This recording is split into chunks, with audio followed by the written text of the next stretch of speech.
Good morning, Simon. We are so delighted to have you here. Can you hear me well? I can hear you, I can see you, so all's good. Great, great. So we can start our session today.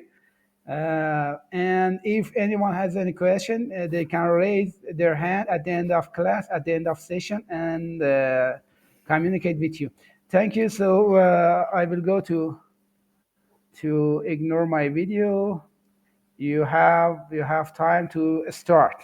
Okay, thank you. Let me just check that I can share my window. Wait a moment. Um, Let me look here. I hope that you can see this. Yes, yes, yes. Okay, perfect. So the unfortunate thing is I now can't see the people in the session, so I apologize for that. So I will speak, and then, as Mahdi said, I will take questions at the end.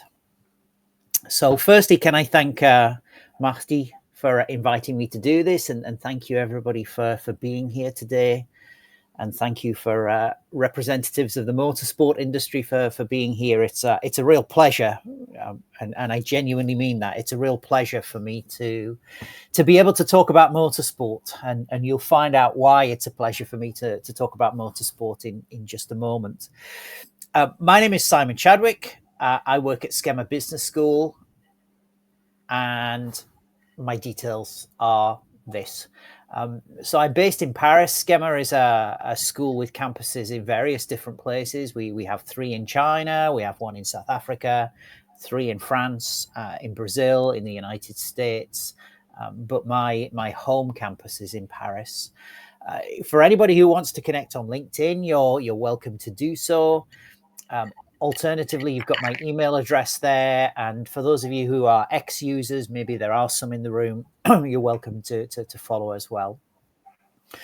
I've just remembered that obviously some of you may not speak English, some of you may not speak English so well, so this may be being translated. So for those of you who are following a translation, I'll try to speak slowly, although for me sometimes this is difficult. I do speak a lot, and sometimes I do speak quickly.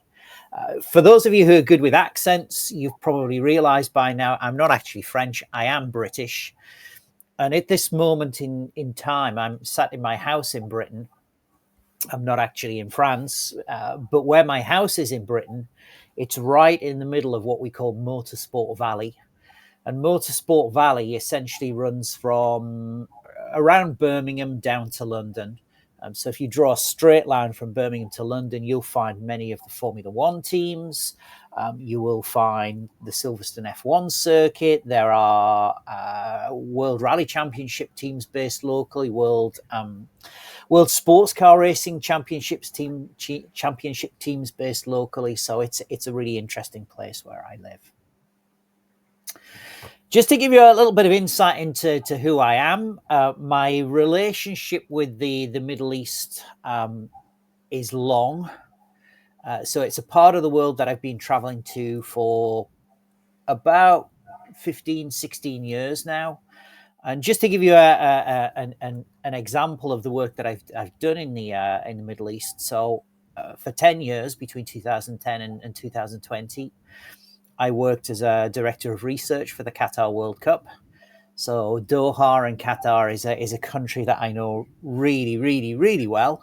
And obviously for people from Iran who are here today, I know obviously about the relationship between Qatar and Iran and your shared interests. So I present today as somebody in Europe who I'm not unfamiliar with the Middle East. I am very familiar with it.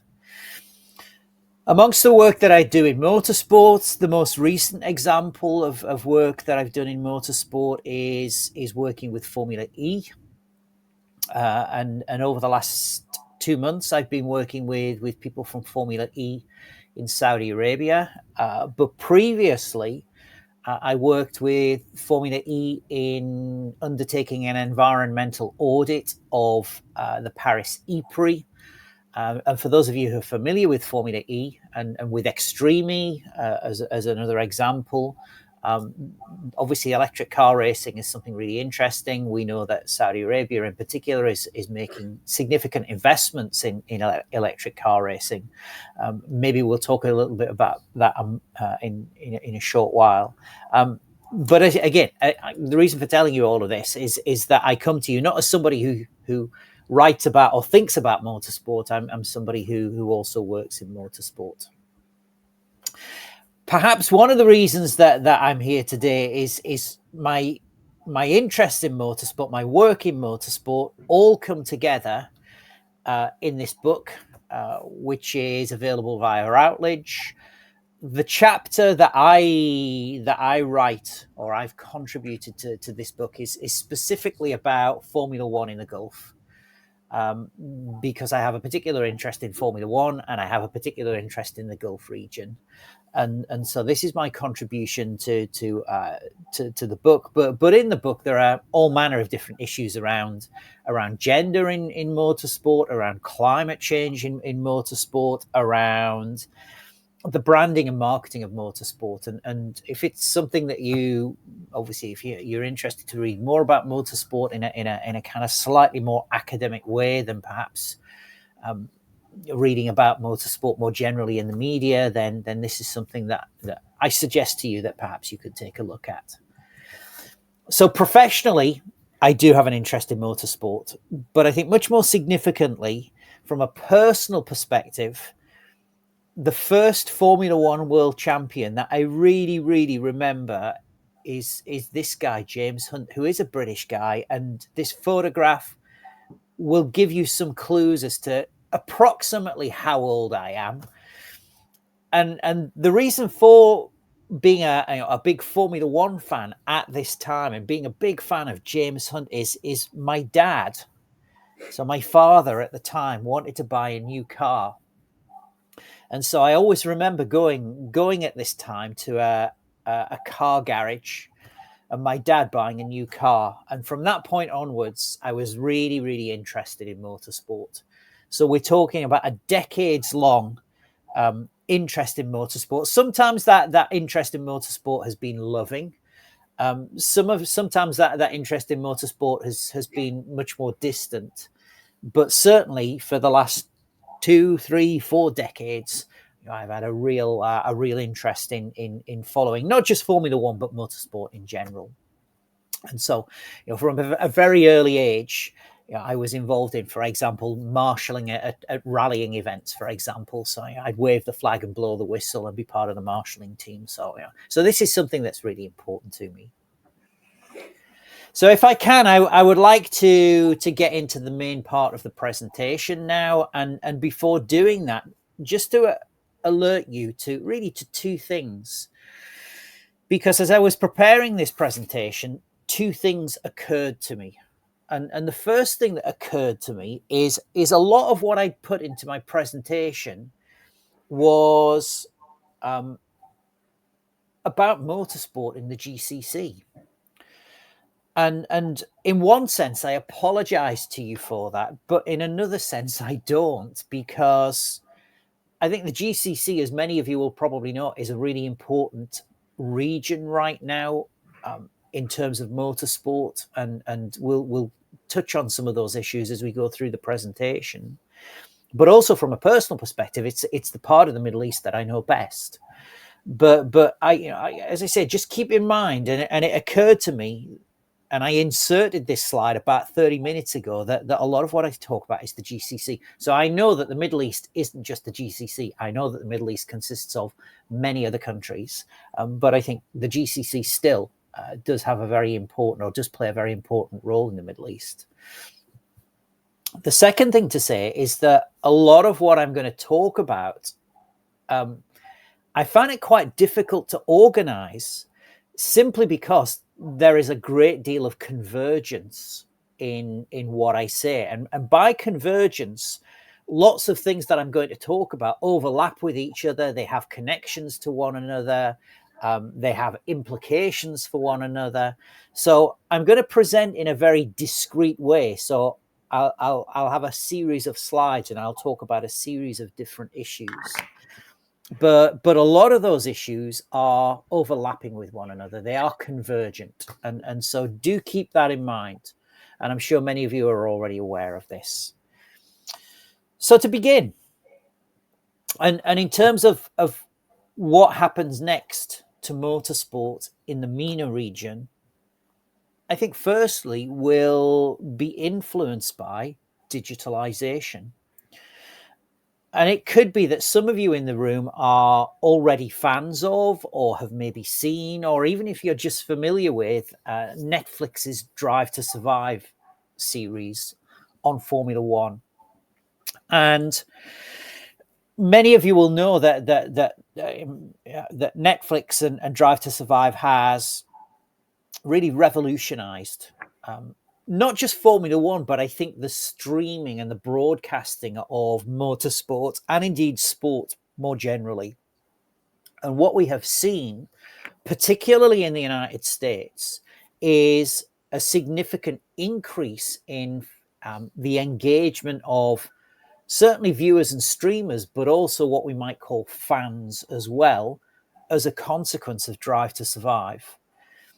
Now, for those of you who are not familiar with Drive to Survive, essentially what it is it is a Netflix box set that follows Formula One throughout the season, and it is highly polished. It is I think in many ways it is a dramatization of what happens in the sport. But nevertheless, what it has done is to switch on particularly US audiences to the sport.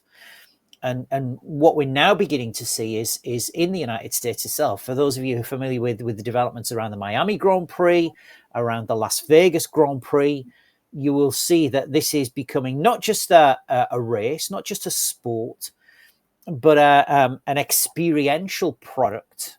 And I think also a product that is intended to target newer and younger audiences. And as I say, we've seen a marked increase in the number of engagements with Formula One, but also changes to the socio-demographic profile of Formula One fans. Now, I'm not suggesting that Iran or that the Gulf region or that the Middle East more generally has to follow this route, because clearly it's just one pathway towards enhancing engagement and raising profile. But I think there is an issue around, a more general issue around how motorsport is digitalizing, how fan engagement is being built around digitalization, about the new possibilities that are arising as a result of this digitalization. And I'm thinking about, for example, cryptocurrency, also about, for example, artificial intelligence, about augmented realities, about virtual realities.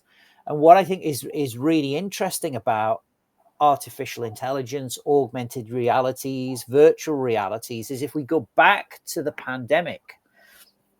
So in 2020, when the pandemic first arose, what we began to see, and there's one particular example that sticks in my mind, is when races were initially cancelled, we had Lando Norris, the McLaren F1 driver, sitting online and racing against Formula One fans online. Now, keep in mind, this is only 4 years ago, but prior to 2020, Formula One drivers didn't race their fans online. But suddenly, what you had is a young Generation Z driver. Norris is the personification of Generation Z. He's also very aware of his responsibilities as a driver and the need for him to engage with fans.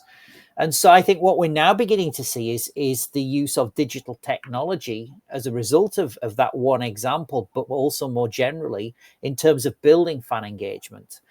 And the role of digitalization, the role of VR headsets, the role of AR, augmented reality, is becoming increasingly important in terms of engaging people. I guess an important part of this in terms of the crossover between digitalization and engagement is that we know that amongst the most popular console games globally are driving games. And what I think is also a real opportunity potentially for motorsport is keep in mind that the Olympic Games, and certainly we already know the Asian Games contains esports, but the Olympic Games is going to move towards in the inclusion of esports. And the IOC has already said there will be no shooting games in the Olympic Games. But what clearly the IOC has left open the possibility of is driving games inside the Olympic Games. So I think in terms of future fan engagement, there is a really, really interesting opportunity potentially around the involvement of driving games in events like the Asian Games and the Olympic Games. But of course, engagement isn't just digital, it's also physical too. And if I could give you a really interesting example from Britain, which is some of you may be familiar with the Tottenham Hotspur Premier League team, very famous football club, certainly in England. Some of you may know that over the last 5 or 6 years, Tottenham has constructed a brand new stadium. The cost of this stadium was huge. It's somewhere around 1.2 billion US dollars. Interestingly, when the stadium at Tottenham Hotspur was constructed, they created a car park underneath the pitch. And what Tottenham Hotspur has done is to reach a collaborative agreement with Formula One to establish a kart racing circuit underneath the pitch. So this is an official partnership with Formula One. So on non-match day, so in other words, when there aren't football matches taking place at Tottenham Hotspur, you can go to the stadium and you can race karts underneath the pitch in the official car park via this collaboration with Formula One. And the purpose of this is to engage tourists to London. It's to engage younger audiences who are living and working in London. And it has become a leisure and entertainment destination. So this whole notion of engagement is really significant. For the non-marketers in the room today, essentially engagement, in simple terms, is get them and keep them. Now, for many of us, I talked earlier about when I was very young and my dad went to the garage and bought a car and I suddenly became a motor racing fan. And I have stayed a motor racing fan. And for those of you who are here today, when you were 8 years old and you thought, wow, Ferrari, the chances are even now today, you're still thinking, wow, Ferrari. Or for those of you who are, for example, maybe you are Persepolis football fans.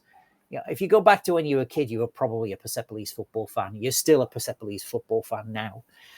And this is because of the cognitive behavioral process that sports fans go through. Is their engagements, their lifelong engagements are established when they're young. So I think a very important thing for people to think about in the room today is how do you get to young audiences? How do you get to young prospective fans before anyone else does? Because it's at that point that this lifelong engagement is built. The payoff of this lifelong engagement is that if people go to see one motor racing event, just one motor racing event, every year for the rest of their lives, try to calculate the financial lifetime value of that. So linked to engagement is this notion of lifetime value.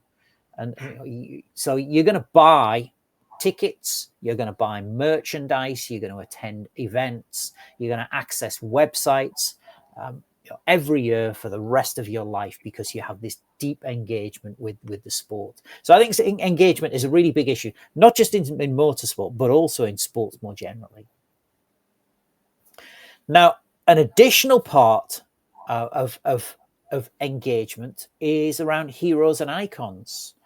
And what I find really interesting about the heroes and icons of global motor racing is often they're European. And we can think about Schumacher. We can think about Lewis Hamilton, for example. Sometimes they may be North American. And we can think about the Petty family, for example, in NASCAR in the United States. They may be South American. We've got Ayrton Senna, and if you go back even further, drivers like Emerson Fittipaldi, but they're often not from the Middle East. And this is a really, really important issue for you, because I think in terms of building fan engagement, but also in terms of building global profile as well, Middle Eastern countries need to think more carefully about how you build or how you establish heroes and icons. Now, for those of you who don't know, this is a young guy called Ruslan Al-Dahiri. He's from the United Arab Emirates. Some people are speculating that he could be the Gulf regions, the Middle East's first Formula One superstar. Whether or not that's true, we'll see. We'll see what happens. But importantly, you must keep in mind that the research that has been undertaken shows to us that in sport, heroes and icons are very important parts of fan engagement with the sport, but also commercial engagement with the sport. So if we're going to see sponsors from Middle Eastern countries, if we're going to see big TV contracts being signed in Middle East countries, if we're going to see races being staged in Middle East countries, then what there has to be is heroes, icons, and presence. And the research demonstrates this to us over and over again. Now, obviously, we live in a really interesting world, because there is a pivot taking place, a pivot from the global north to the global south. And what we now know is important figures in sport are not necessarily from Britain or France or Germany or the United States or Switzerland. Important figures in sport are from other countries. They are from countries in the global south. And we're beginning to see investors, governors, athletes, sponsors, and others representing regions like the Middle East. So it's a really, really important time. What I think is also important is not just in terms of marketing, but I leave this with you to think about it, is whichever country you're from, do you have a star strategy? And star strategies are really significant. We see in France how important the football player Mbappe is to President Macron. Macron very often is seen with Mbappe. Last week, when the Emir of Qatar was in Paris to meet Emmanuel Macron, Macron took Mbappe with him. So the Emir met Mbappe at the same time. So having a star strategy, I think, is a really important thing. Excuse me.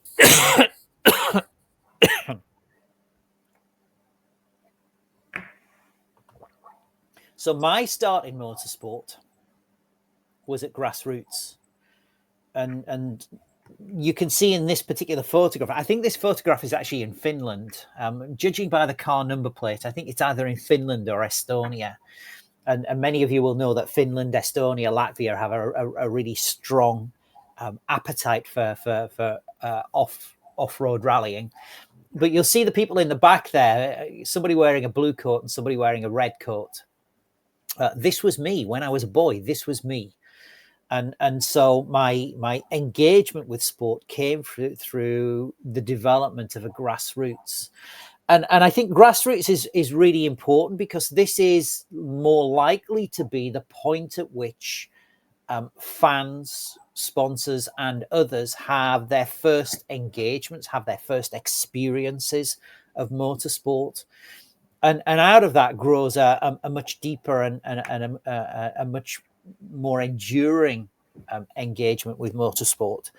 But I guess the point I wanted to make through this slide is not just that everybody should go and see rallies or everybody should go to a racing circuit, but there is a question too in terms of grassroots and engagement. How do you take motorsport to people?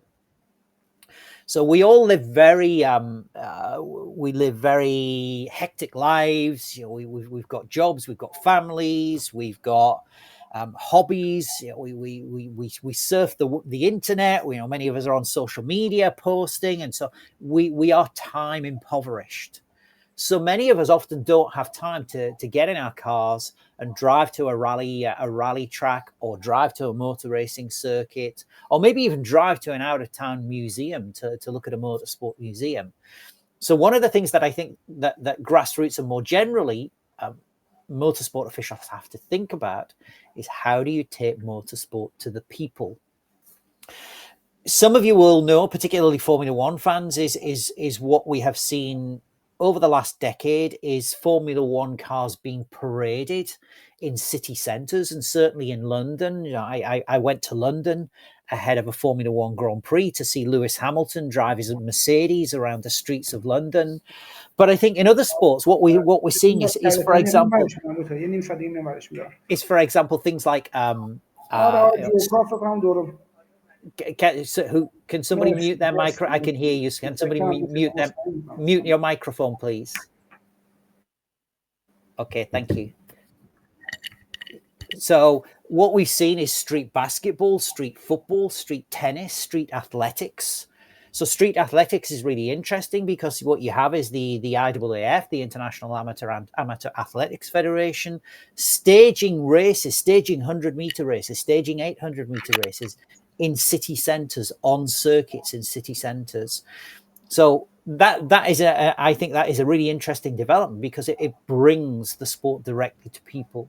So I think one of the things that you have to think about, not just in the Middle East, but in motorsport more generally across the world, is how do you take motorsport to the people, not just at grassroots level, but obviously more generally at professional level too.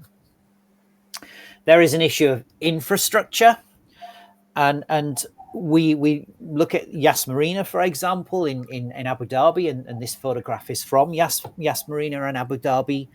As many of you, I'm sure, will know, incredible facility. But once you've built a circuit, essentially you are left with a piece of infrastructure that on a 24/7, 365 basis may be difficult to utilize and may therefore be difficult to financially justify building.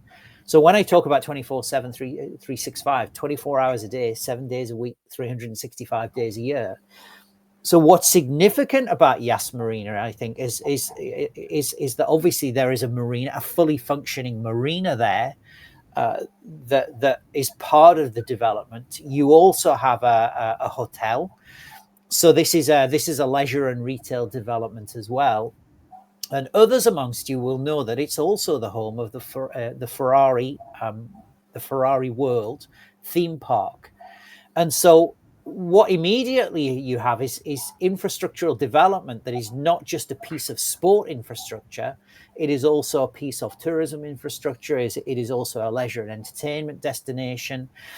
And so, again, what we're seeing across sport, we're seeing it in football, we're seeing it in basketball, we're seeing it with major events, for example, like the Olympics, is that infrastructure is being created that has multiple uses.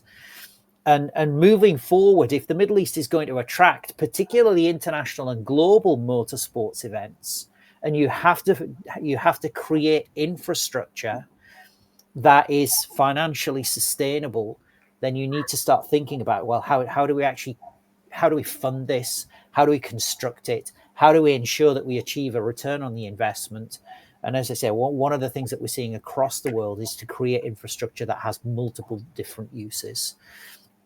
And there are organizations out there in the world, there are businesses out there in the world that will work in partnership with host cities, with host nations, with venue developers to create these multi-use facilities. Now, again, we think about some of the great motorsport events in history. Perhaps we think about the Monaco Grand Prix, or perhaps we think about the Le Mans 24-hour race, or perhaps think about the Indy 500. These events are not in the Middle East.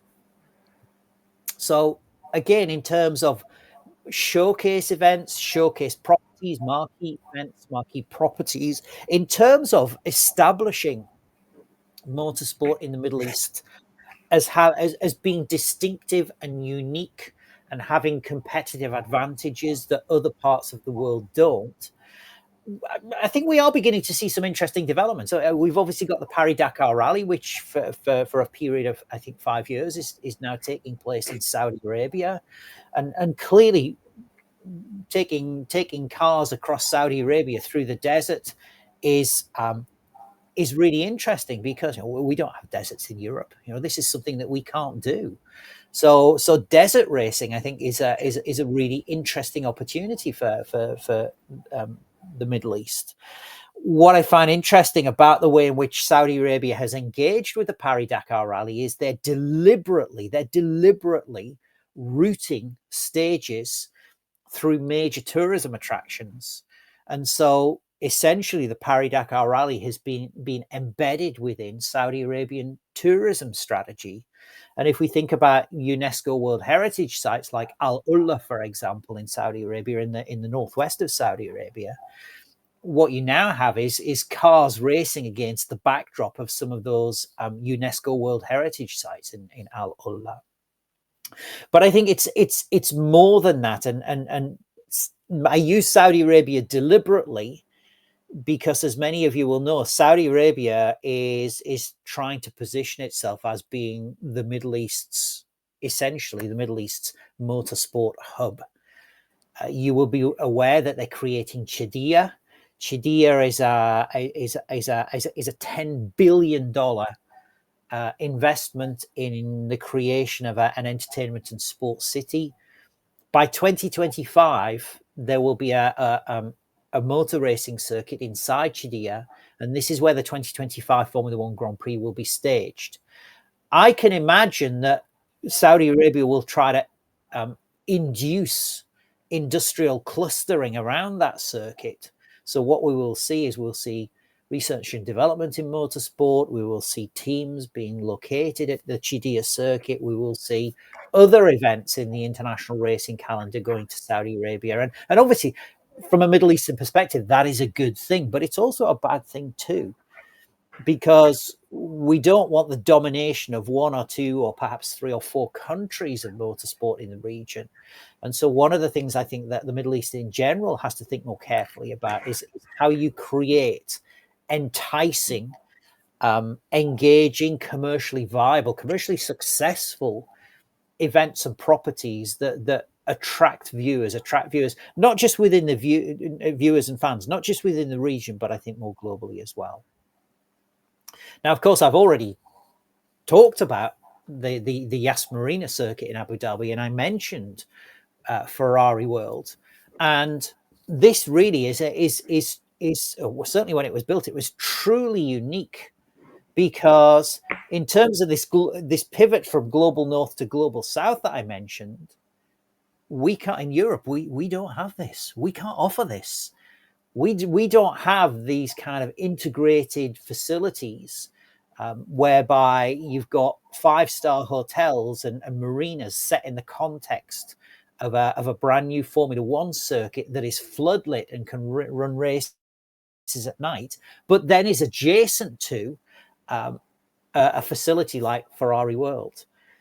And for me, I think that Yas in Saudi Arabia, the Yas Marina Circuit in Saudi Arabia, is a vision of what many countries will have to do, particularly around motorsport, and that is to provide a tourism product that delivers unique experiences. The reality is, for the world that we live in, is that among younger audiences, among millennials, Generation Z consumers, and Generation Alphas, Generation Alpha consumers, keep in mind, currently are 8 years old, 9 years old. They're living on their phones. They're living their lives inside console games. They're streaming on the internet. Their expectations of what engaging with sport more generally, but motorsport specifically, their expectations of what they're going to get are very different to me. So for me, when I was 10 years old, I used to go to motor racing events in the north of England, in the rain, in the cold, in the grey, cloudy days, get completely soaked through. But that was Formula One. That was motor racing back then. Now it's different. Now it's changed. And again, one of the things that I think I would invite you to think about as motorsport develops across the region is, how do you meet the expectations of fans? How do you meet the expectations of corporate hospitality consumers? How do you meet the expectations of commercial partners, whether they are sponsors or investors, or for that matter, organizations that are staging races? And what I think you need to keep in mind is success. Increasingly, success looks like an experience. Success isn't just about people racing cars around circuits. It's also about the experience that goes alongside that. And sometimes that can be very simple things like food and beverage. What are the food and beverage services like? It can also be things like, do we get to meet the drivers? Do we get to take a selfie with the cars? And so experiential marketing, experience management, and the links to tourism in particular are increasingly important. Now, I deliberately put this photograph up. This is the Aston Martin Formula One team, and I deliberately put this picture up there because last year, Saudi Arabia's public investment fund, and notice again, I talk about Saudi Arabia. Saudi Arabia's public investment fund became a $750 million investor in the Aston Martin F1 team. And you will see already on the side of the car, this is even pre-investment, there is Saudi Aramco, the Saudi Aramco logo, as many of you will know. Aramco is the state oil and gas corporation in Saudi Arabia. Fly Saudia is also now a team sponsor. And so we already have evidence from the Middle East of at least one country very actively, and perhaps we can use the word aggressively, investing not just in Formula One but motorsport more generally, and so they are establishing their strategic position as a very important stakeholder in the industry. But more than that, essentially the Aston Martin F1 team in particular is becoming a billboard for brand Saudi Arabia. So essentially, what Saudi Arabian the Saudi Arabian authorities are doing is they are marketing Aramco, they are marketing Saudi Airlines, they are marketing NEOM, they are marketing Visit Saudi Arabia through their association with the Aston Martin F1 team. Now, I'm not saying that everybody needs to do this. I'm not saying that every country in the Middle East needs to do this. But I think what Saudi Arabia is offering us is a vision of how Middle Eastern countries and Gulf countries in particular can utilize motorsport as a means of establishing competitive advantage, as a means of promoting industrial transformation. And I speculate that when Jeddah, the F1 circuit, opens in 2025, I speculate that Saudi Arabia will try to establish a Formula One team to be based at that circuit. Maybe it will be Aston Martin, maybe. Perhaps it will be an exclusively or a solely Saudi Arabian team. But again, just to kind of reiterate a point that I made earlier, you think about all of the sponsoring, and even if you look at this car, Aston Martin historically has strong associations with Britain. You've got Peroni, which is a beer, an alcohol product from Italy. You've got JCB on the rear tail. JCB, they construct earth moving equipment. They're British. And so again, I kind of reiterate the point that historically in motorsport, certainly international and global motorsport, commercial partners are not from the Middle East. And what I think companies and other organizations in the Middle East need to think about doing is how they can more effectively engage in commercial relationships and sponsorship deals with motorsport. Because I think not just in terms of building awareness of companies, building awareness of products, building awareness of brands, motorsport offers the unique opportunity for research and development and technological diffusion. And so but for a lot of commercial partners engaging with motorsport, we know that there are technological diffusion opportunities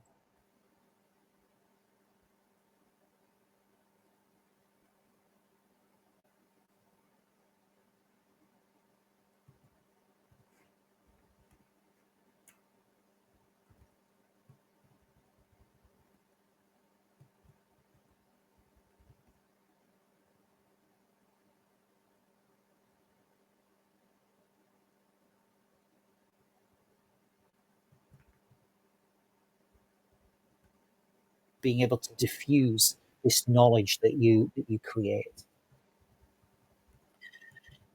Now, I think one of the big areas we're talking about technological diffusion is one of the big areas where diffusion is becoming increasingly important is in this whole area of environment and sustainability.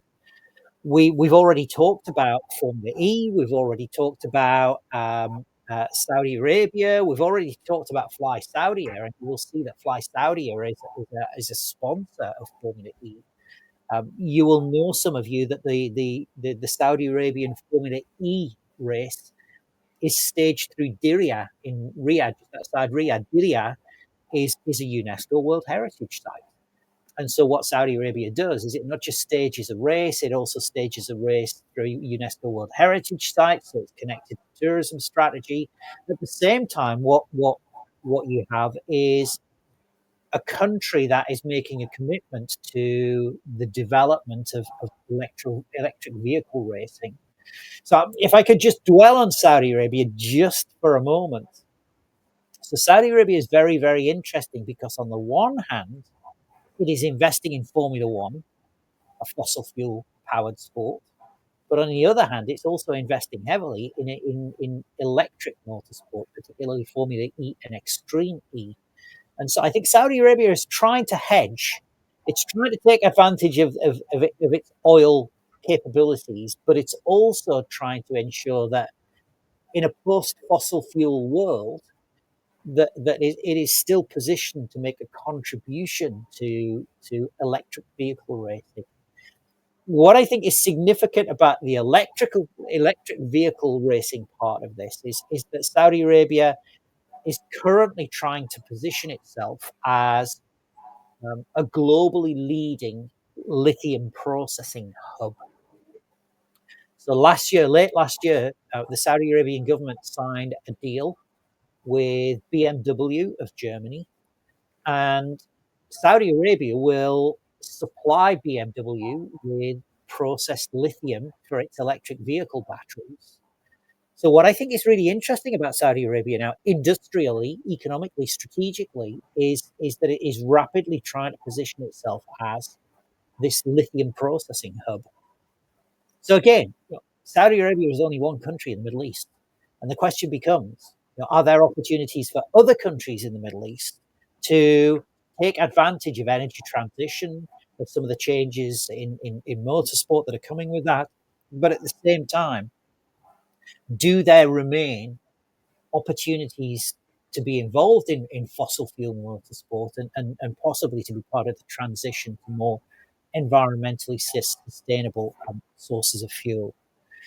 The interesting thing about this photograph, if I could just make one final observation, is not just Fly Saudia as a commercial partner, but also you'll see NEOM on the side of the car. Many of you will know NEOM up in the northeast of Saudi Arabia, this giga project that the country is involved in.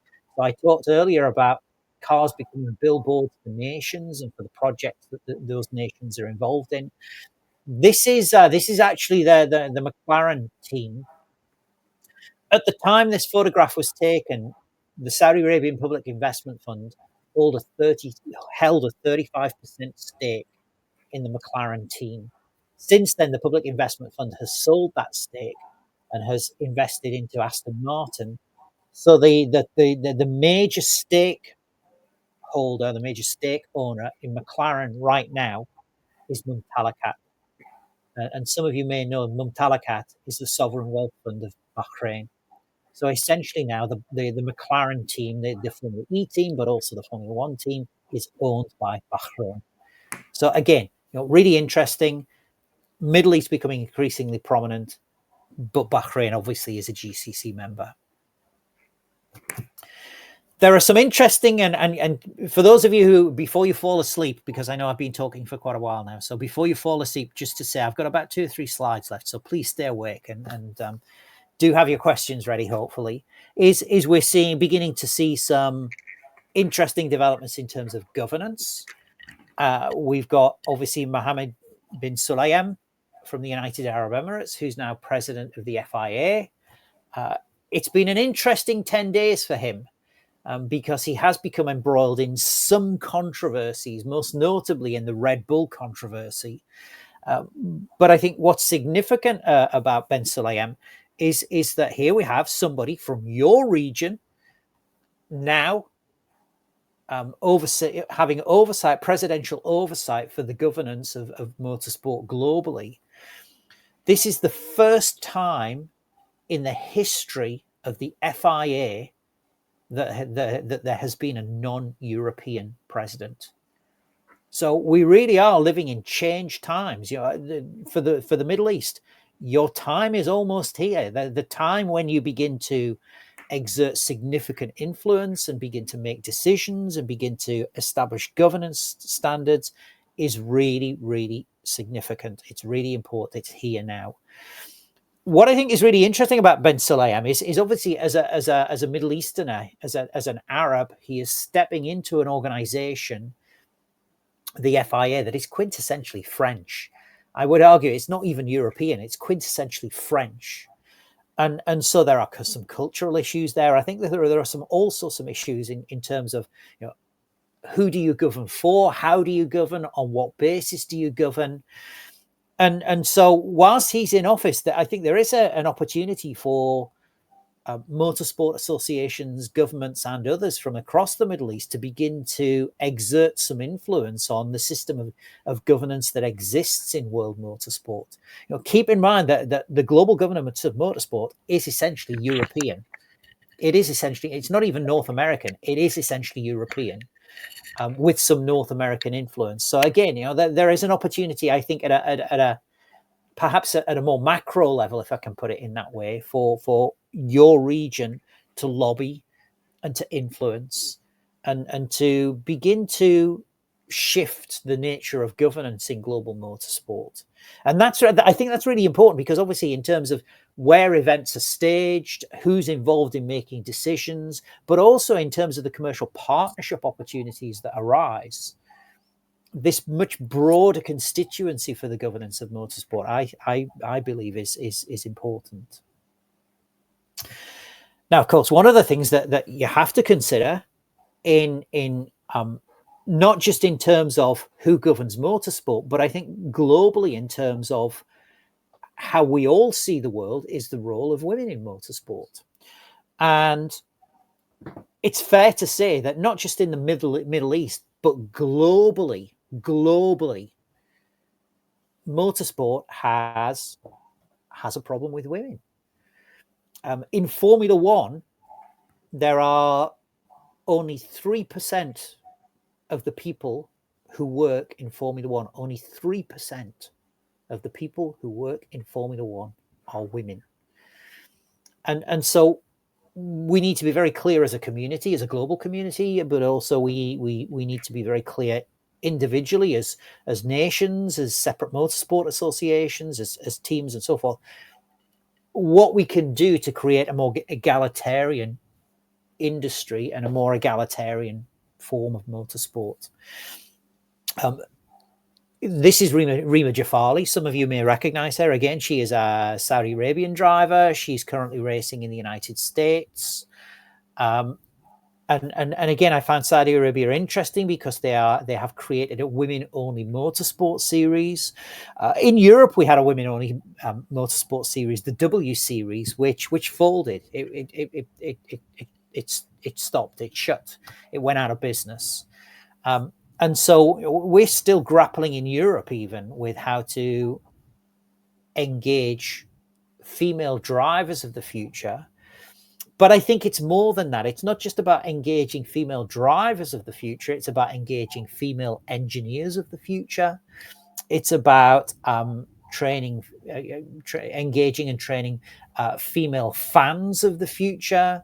It's about engaging female decision makers of the future, so that what we get is you know, and I guess fundamentally, there's a really important decision: is do men and women race against each other together, or do you have male series and female series? So there are some interesting decisions. Rima Jafali is racing against men in the United States, but there is an argument that perhaps she should be racing in a separate series.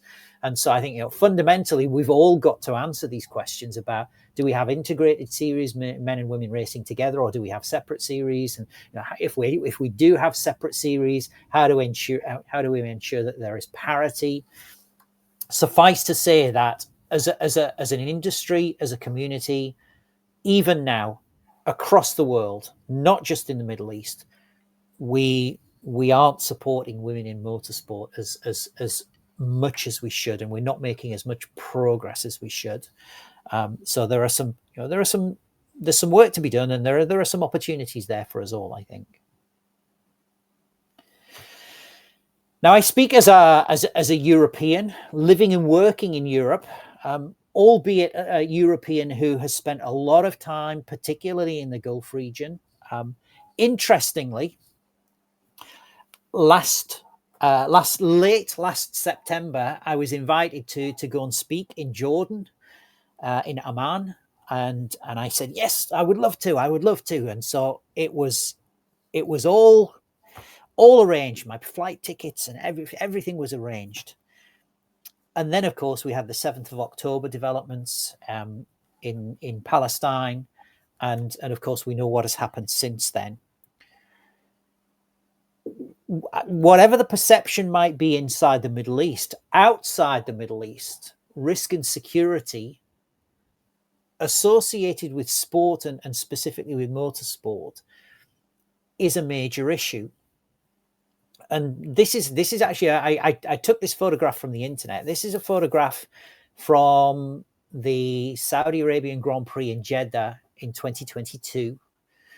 And you may recall that immediately prior to the race, Houthi drones bombed an oil installation next to the Jeddah F1 circuit. And the smoke that you can see in the background is as a consequence of the drone attack on the oil installation. Now, I'm not going to talk politics. I'm not going to say, express any opinions whatsoever about politics and about the situation in the Middle East right now, other than to say for teams, for drivers, for commercial partners, for broadcasters, risk and security associated with motorsport in the Middle East is an issue. And so what I think that our community has to do is to reassure the global motorsport community that motorsport is important, that the political situation is stable. And when I say our community, I include myself in this. And believe me, I'm a very strong advocate for the Middle East. It's a part of the world I really love. I always enjoy being in the Middle East. Great food. I come for the food, nothing else. I just come for the food. I come for other things as well, but obviously the food is great. But as I say, I think we need to reassure the global community about the risks of racing in the Middle East, but also that events are secure. What I found particularly interesting about this particular episode in 2022 is that the drivers themselves, the Formula One drivers themselves, actually called for the race to be cancelled. Now, keep in mind what cancellation would have led to. Cancellation would have led to broadcast contracts being broken.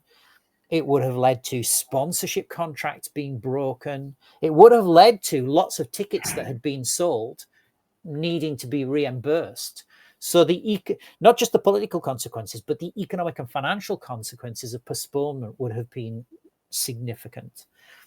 So as I said, I think it's incumbent upon all of us to reassure people from outside the region that you can race in Jordan, you can race in Iran, you can race in Saudi Arabia, you can race in Bahrain or wherever else it might be, in a safe and secure environment. So to conclude, I think that the time has come for the Middle East to ascend to a new position of prominence, of influence, and of power in motorsport. You clearly now have several events that have established themselves across motorsport calendars. You have also got sponsors and event organizers that have established themselves as part of the global motorsport ecosystem. We're beginning to see governors emerge who have experience of and sometimes are from the region. We have engagement in the region. We know that young people and others are watching motorsport, want to participate in motorsport. One of the things that I'm thinking about that comes to mind here is in Qatar. When I worked in Qatar, there was a big street racing scene, and the Qatari authorities actually created a safe space so that street racing could take place safely, so that members of the public weren't impacted, that other road users weren't impacted, but the young guys and the young women with really expensive cars could drive their cars around streets. So there are some really interesting grassroots initiatives, for example, around street racing. The reason these opportunities are arising is because the world is changing. Motorsport is changing too. I don't think motorsport is now just a European phenomenon or an American phenomenon. It is becoming truly a global phenomenon. And so therefore, it requires strong leadership in the Middle East. It requires creativity and innovation coming out of the Middle East. It requires well-educated administrators, well-educated marketing managers, well-educated venue directors, well-educated commercial managers to elevate motorsport in the region and to take advantage of the opportunities that are there. But as I say, I think for me right now, in this moment, the opportunity is there for the Middle East to do amazing things. And so thank you for inviting me to be here. But I guess the most important thing is not to thank me for being here, but me to turn it on to you and say, go and do your work, go and do great things, go and create the opportunities, go and elevate the Middle East and elevate motorsport in the Middle East. So thank you for listening. And it's at that point, I hope, if I can... Did you see my presentation throughout? Have I stopped presenting? Yes, that was great, Simon. I know you were pressed for the time too much, but you give this time for us. I'm so appreciated about your pleasure. So at the end of the session, if anyone has a question, you can raise your hand. I think we have a president of federation from Thailand. Kratos, if you're ready, and if you want to ask any question, at first we can start with the international guests. The first one, Kratos, if you can hear me, please raise your hand. I can open your microphone and your video.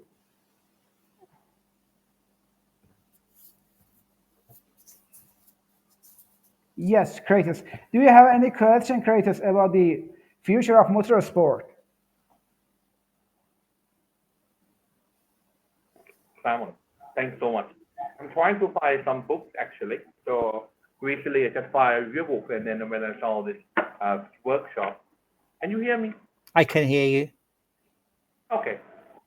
Okay, cool. Wow, I can see you as well. I can see you as well. With this delay, I just came back from my racetrack and then have some renovation today, so it's quite delayed. And I'm really glad that to understand more, because I'm trying to find some information about a lot of things about it, because I'm also the part of the entrepreneur, and to find out how to successful in the Middle East. Of course, when I saw your book before, there was the invitation from United Federation. That was fantastic. I'm come for the very late in the late session already because only I arrived here about and half an hour ago. So far I think everything is fine, cool, and thanks a lot of knowledge today. I don't know that whether you will have the recorded later on. Maybe, yeah. I didn't listen to the first part. Okay, Kratos. Really Kratos, I've put my email address in the discussion forum. So if you send me an email, cool. And I will take care of you. Yeah, so far I think it's all good, and then I'm really enjoying. I have to say that the Middle East motorsport is very future to this Asia part. Of course, in Asia, there's like you have to divide into 4 parts in Asia: Middle East, the North Asia, the Southeast Asia, and also in the Indian side. So it's quite complicated when you saw about the politics thing and the society. That is exactly where we are now here. I think it's all good. And then I like to go to some of the Formula One racing in Middle East sometime soon, hopefully. So obviously in Southeast Asia, you've already got a very interesting presence in motorsport. Obviously you think about the Malaysian Grand Prix, for example, but of course, for people who perhaps don't know, Red Bull is a Thai product. Is a product from Thailand, and so I think for Thailand as a country, obviously the population of Thailand is very big in terms of disposable income. People are are reasonably well off, and so for motorsport there are some really interesting opportunities in Thailand. You come to Thailand sometime, let me know. I know that the what we call the barricade, the safety fence. Yeah, it's actually made in Thailand. Ah, right, okay. So I didn't know that. So that's an amazing thing to know. So the barrier, it's a French company actually. That's what I know. Right. I think a friend of ours from Qatar just informed me that actually it's just your next door, and they export from Thailand to the one. But this is what I think. This is what I was alluding to earlier, Kratos, which is that motorsport is not just drivers and cars. As you said, who constructs the barriers, and who provides the food and beverage services, and there are opportunities, as we can see. Thailand manufacturing and exporting barriers is a really great example. Yeah, one of my part job is to drive the motorsport industry. For me, it's not only when we come to motorsport. It's not only the racing, it's not only the fans, it's not only the driver, but my job is actually to drive the whole industry. For example, I'm talking also with the government regarding to the sporting law that to reduce the tax, the import tax, and also to export. So far, even now the Ducati, the MotoGP, MXGP bike is also making the production is in the Thailand factory. We also export to around the world, and also with Triumph. And also, when you mentioned about the women, it just came on that section. In Thailand, we also have, we call it Power Girls. So we have like about 50 of the women on the racing, superbike, and motocross. And also, you can see that now we have more volunteers in terms of to have the women into the motorsport. FIM also have a lot of opportunity, and also to boost up in terms of to have the women FIM in women in the FM motorcycling. I think that is good. Yeah. I know that it's quite a big barrier, in terms to the Middle East and the culture. That is also a thing. I think a colleague of mine from Iran also just mentioned about the culture. Yeah, and as I said, it's the same in Britain. As a British guy, I see this is the representation of women in motorsport is very limited. So I think it's important to stress that it's not just a Middle Eastern issue. It is a global issue, and things are beginning to change slowly, but probably not fast enough. We've seen in global football how rapidly there have been changes, so commercially and in terms of TV viewership, numbers of fans, women's football is now it's miles away from where it was 10 years ago. But so it does show how quickly you can change things.